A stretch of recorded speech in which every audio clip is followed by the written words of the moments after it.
Papo Literário. Apoio cultural Júlia Dumont. Moda, festa e casual. Olá, está começando o Papo Literário, edição especial de Natal e de Ano Novo. É tempo de união, de confraternização, de amor, de paz e de ser feliz. E você sabia que é possível encontrar tudo isso nos livros? A gente mostra para vocês. Veja o que preparamos para essa edição especial. Você vai ver como foi o Natal com livros da Câmara Cearense do Livro. Tem também o primeiro livro autoral da psicóloga e doutora em saúde coletiva, Virgínia Lima Verde, O Despertar de Afrodite, promoção da saúde emocional feminina.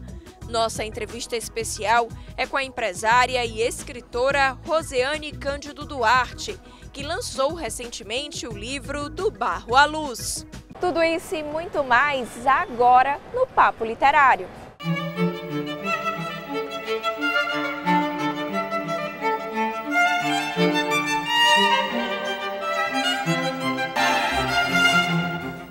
Começamos o Papo Literário de hoje em clima de Natal, aqui do Shopping Del Passeio, no bairro Aldeota, em Fortaleza.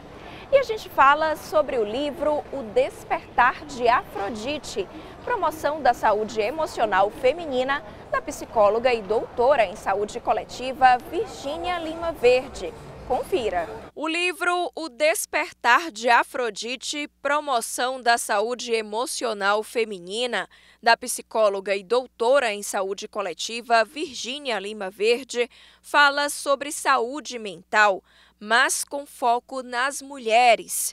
Um livro que foi inspirado no grupo Universo Feminino, no qual a autora participa com outros profissionais da área da saúde. Aqui no Rio eu participo de um grupo que o nome é Universo Feminino. Eu, como psicóloga, esse grupo a gente trabalha com palestras com a ideia da educação em saúde, que na verdade é uma grande aliada para a promoção da saúde. Então, durante essas palestras, eu usava bastante uma forma de explicar a psicologia e de trazer a psicologia não como algo tão distante, mas do dia a dia, que na verdade a psicologia ela está no dia a dia. A psicologia fala de pessoas, a gente está falando de saúde mental, tem a ver com o nosso cotidiano. E durante essas palestras eu fui percebendo que tinha um impacto essa questão da tipologia, que usa as deusas gregas, né, no caso, 6 deusas gregas, e eu fui percebendo o impacto disso, né, nessa comunicação.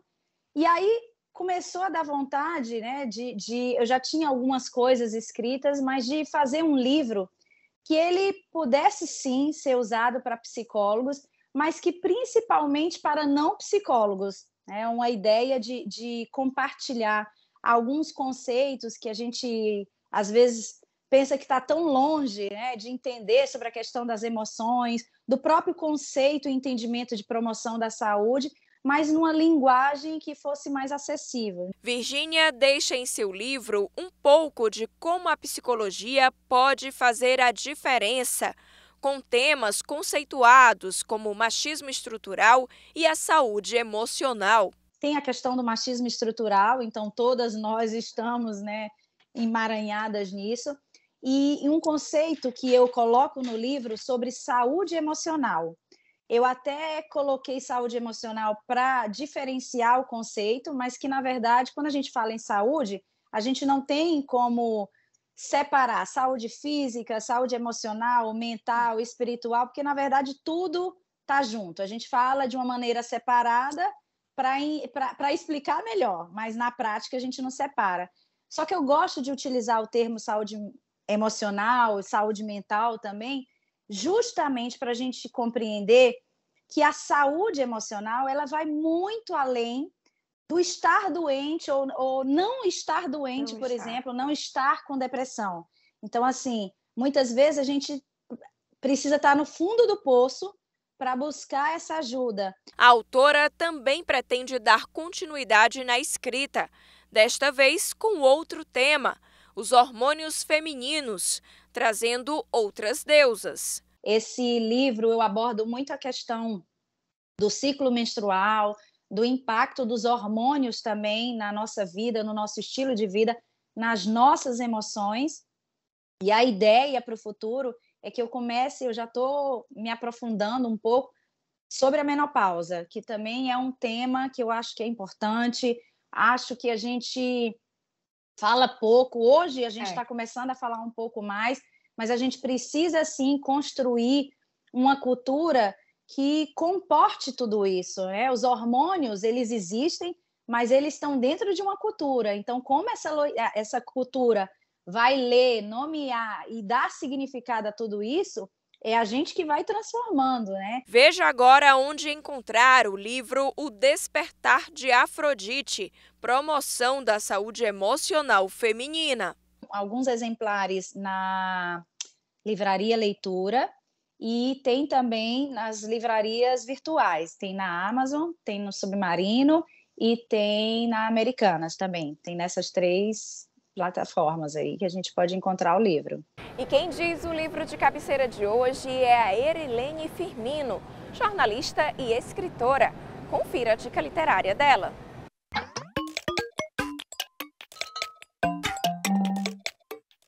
Meu livro de cabeceira neste momento é o Buraco de Dentro, o primeiro romance da jornalista Ana Márcia Diógenes. Ele é muito interessante porque ele conta a história da visibilidade ao que hoje para a gente é invisível, que são as pessoas em situação de rua.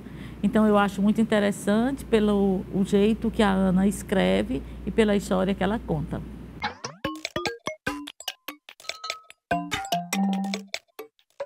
E recebemos um e-mail de Alessandra Barreto, da editora Petra, com uma sugestão bem interessante. É o livro Nunca Foi Segredo, A Sabedoria de Milênios, de 60 ensinamentos, do padre Reginaldo Manzotti. A obra é um fenômeno editorial e conta com 4 prêmios Publish News e mais de 6,5 milhões de exemplares vendidos. Este é o 26º livro do padre Reginaldo Manzotti, em um verdadeiro manual de sobrevivência e orientação para a vida, a partir da Palavra de Deus.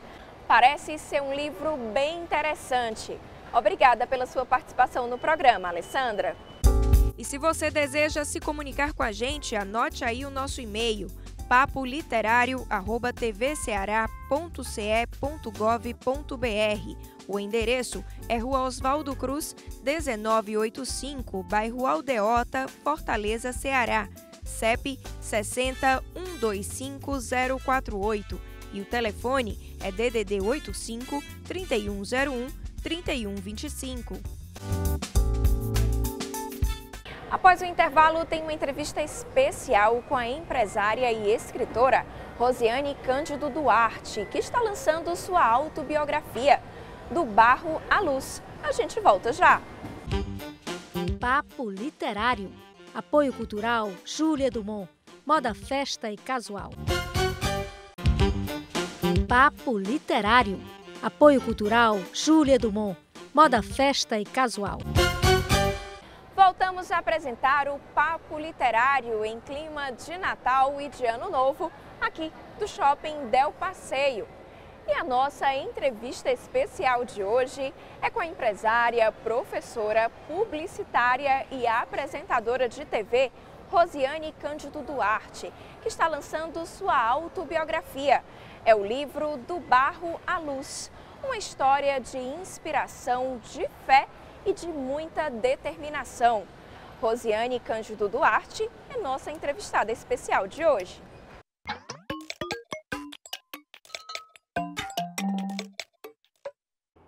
Eu já estou aqui com a escritora e empresária Rosiane Cândido Duarte, autora, do seu mais novo livro, que é uma autobiografia, Do Barro à Luz. E eu já vou começar perguntando por que escrever essa autobiografia. Rosiane, bem-vinda ao Papo Literário. Nossa, o prazer é todo meu, é uma alegria estar aqui falando dessa história que é Do Barro à Luz. Bom, por que escrever?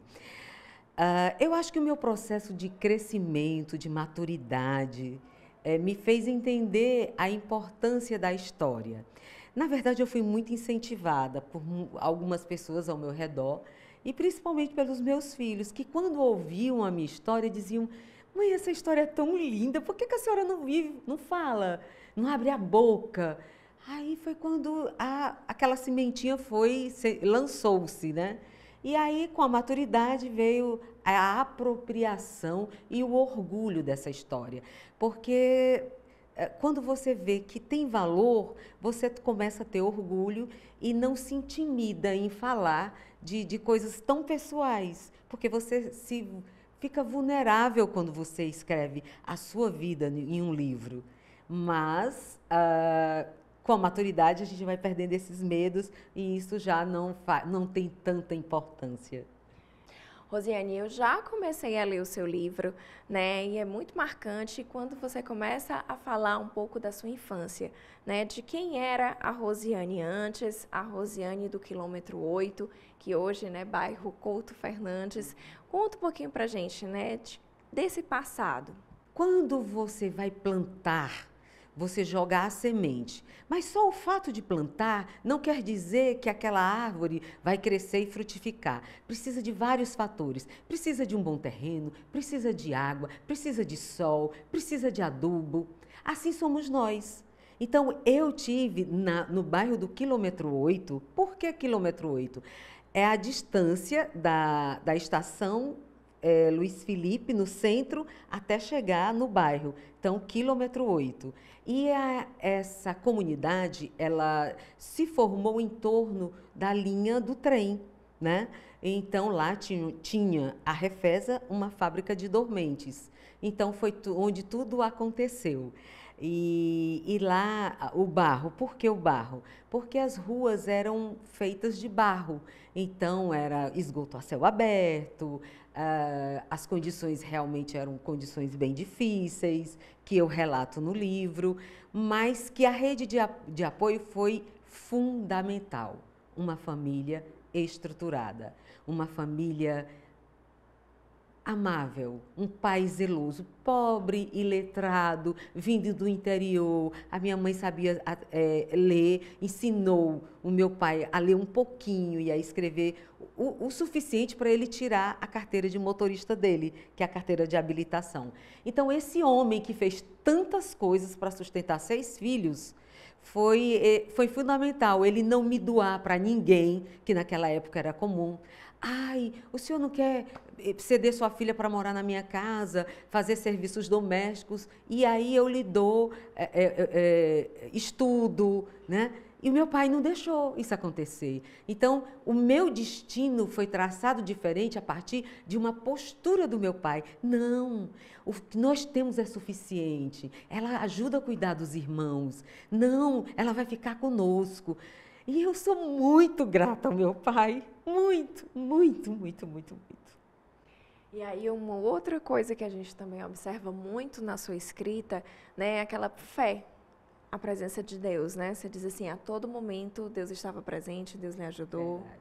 Foi fundamental, porque lá eu desenvolvi a liderança, lá eu desenvolvi a comunicação, lá eu desenvolvi o senso de pertencimento.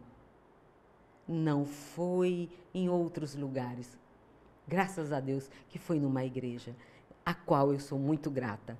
Então, e o que é que eu digo hoje para os jovens que estão na periferia? Se apropriem dos recursos do Estado, ele é nosso. Olha, o exemplo, eu vou lançar esse livro na Biblioteca Estadual do Ceará, a BES. É de dar orgulho entrar naquele lugar, porque lá os gestores daquela biblioteca tratam como se fosse deles. Você vê como tudo é arrumado, primoroso. A escola que eu estudei, a Escola Estadual do Amazonas, ela é linda, ela é bem cuidada. Por quê? Porque existem gestores, existem pais e mães que formaram um conselho, que vão lá, não vão discutir nem brigar com o diretor nem com o professor. Eles vão conversar como fazer para melhorar aquele equipamento. Então, vamos nos apropriar dos equipamentos. E nós temos gestores muito bons em toda a infraestrutura do Estado que nos proporciona isso. E eu sou o fruto de uma escola pública, organizada, estruturada, com gestores que tratam aquele equipamento como sendo deles. E eu me orgulho disso. Rosiane, e da sua trajetória de vida, né, o que a gente pode dizer assim que lhe marcou mais e que também está aqui presente no livro, que as pessoas que quando forem ler, né, vão encontrar, vão se identificar também, esse processo de transformação do quem eu era e de quem eu sou? Olha, eu uso muito esse termo, pisar na lua, porque até um pouco tempo atrás o meu pai questionava se o homem tinha pisado na lua, e o homem de verdade pisou na lua. Pisar na lua, para mim, a primeira vez foi em 1984, quando a moça da favela, a Rosiane, ingressou na Universidade Estadual do Ceará.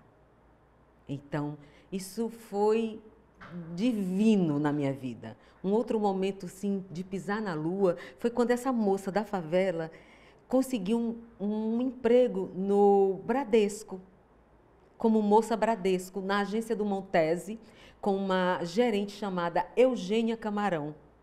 Meu Deus, foi maravilhoso. E um outro momento da vida foi em São Paulo, quando eu realizei o maior sonho da vida, que foi cursar o serviço social. Eu sou assistente social formada e eu me orgulho muito disso. E voltando para Fortaleza, me tornei publicitária. Então, eu tenho uma gama de vários conhecimentos que me ajuda hoje a ser quem eu sou. Muito obrigada pela sua participação aqui no Papo Literário e aceitar o nosso convite. Nossa, prazer foi todo meu e me emocionar um pouquinho com você, né? Você me fez me emocionar. Mas esse livro é por emoção, tá? É de verdade, tá? Ele tem ele está muito bem elaborado por conta dos profissionais que estão comigo. Carla, a jornalista Carla Souza, eu tenho todos cearenses, todos jornalistas aqui do nosso estado. Isso aqui foi feito por profissionais da nossa terra. Isso tudo foi pensado e elaborado, então, pelo mestre Eduardo. E é isso. E tem a Kelly, revisora. Então, todos que estão aqui, gente, eu tenho um prefácio da professora Erilene Firmino. É uma honra, vocês precisam ler. Ela tem uma escrita leve, suave, eu sou apaixonada pela professora, então vocês precisam ler esse livro e se apaixonar também.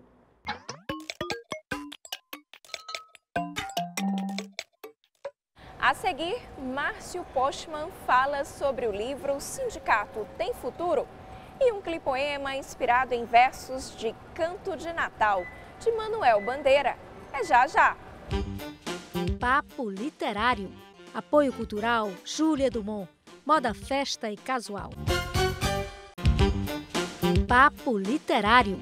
Apoio cultural Júlia Dumont. Moda, festa e casual.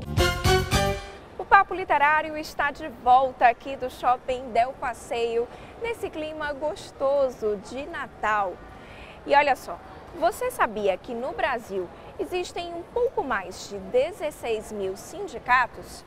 Então, para explicar esse quantitativo, estimular o debate e novas leituras sobre o tema, o economista Márcio Postman lançou o livro O Sindicato Tem Futuro? Entender a realidade do mundo do trabalho no Brasil e ajudar a população e seus leitores nesse processo de conhecimento foi um dos motivos que instigaram o pesquisador e professor Márcio Postman a escrever o livro Sindicato Tem Futuro? Esse livro está voltado especialmente para aqueles que têm interesse em entender a realidade do mundo do trabalho no Brasil hoje, né? E, ao mesmo tempo, refletir sobre a atuação dos sindicatos do Brasil. O Brasil tem uma parte importante da atuação sindical que, no passado recente, teve uma atuação significativa na transição da ditadura para a democracia no Brasil. É uma parte importante, portanto, da democracia no país, mas também que sofreu um ataque muito grande. Os sindicatos, desde a reforma trabalhista, que impactou do ponto de vista dos direitos, do ponto de vista da capacidade de negociação dos sindicatos e do financiamento. O autor também fala sobre a força do sindicato, mudanças nas leis trabalhistas, a atuação sindical e a importância dessas entidades para apoiar os trabalhadores. Nós somos um país que a jornada de trabalho ainda é muito longa, não é? E que poderia perfeitamente ela ser reduzida, tendo em vista os ganhos de produtividade que o avanço tecnológico proporciona. Mas, de maneira geral, pelo menos olhando a história, redução de jornada, entre outros direitos, não acontece espontaneamente. Não é? É próprio da sociedade, é próprio da democracia que exista a organização de interesses, né, e que busque, na verdade, atender o que se almeja. Então é próprio da democracia, e uma sociedade com sindicatos fortes é uma sociedade que aprofunda o regime democrático, né, e que aprofunda as possibilidades, inclusive, de distribuir aquilo que tem sido produzido. Né. O Brasil, inclusive, é um país que é referência no mundo pela sua desigualdade de renda, né, pela concentração de riqueza.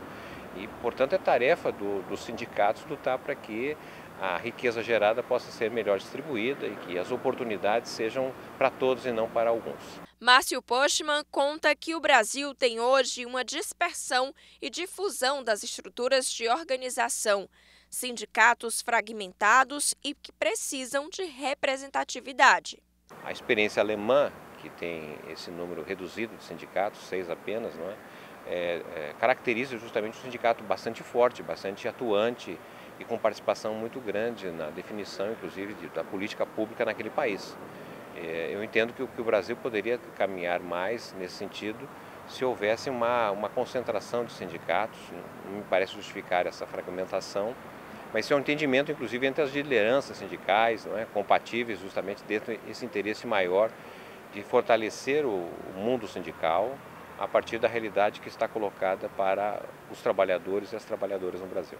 Veja agora onde adquirir o livro Sindicato Tem Futuro. A aquisição do livro se daria em livrarias, lojas especializadas, ou mesmo na editora Expressão Popular, mas atualmente está sendo muito mais fácil você adquirir pela internet, não é? Então, esse talvez seja o caminho mais rápido e efetivo.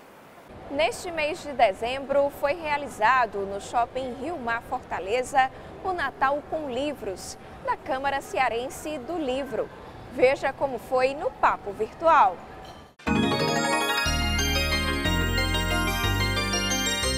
O evento foi realizado na Praça de Alimentação do Shopping Rio Mar Fortaleza e contou com a programação bem diferente. Feira Natal com livros, microfone aberto para os escritores, apresentação cultural, conversa com autores, contação de história, lançamentos de livros e muito mais. Sem falar da participação de 8 editoras e publicações para o público infantil, infanto-juvenil e adultos. Livros dos mais variados gêneros. A coordenação do projeto é do professor Casemiro Campos, que preside a Câmara Cearense do Livro, e contou com a participação de escritores como Amália Simonetti, Marcelino Câmara, Juliana Barroso Tavares Parente, entre outros autores cearenses. Ela mora longe o caminho e o lobo mal passeia aqui por perto. O Natal é época de se reencontrar, renascer e de acreditar no melhor da vida.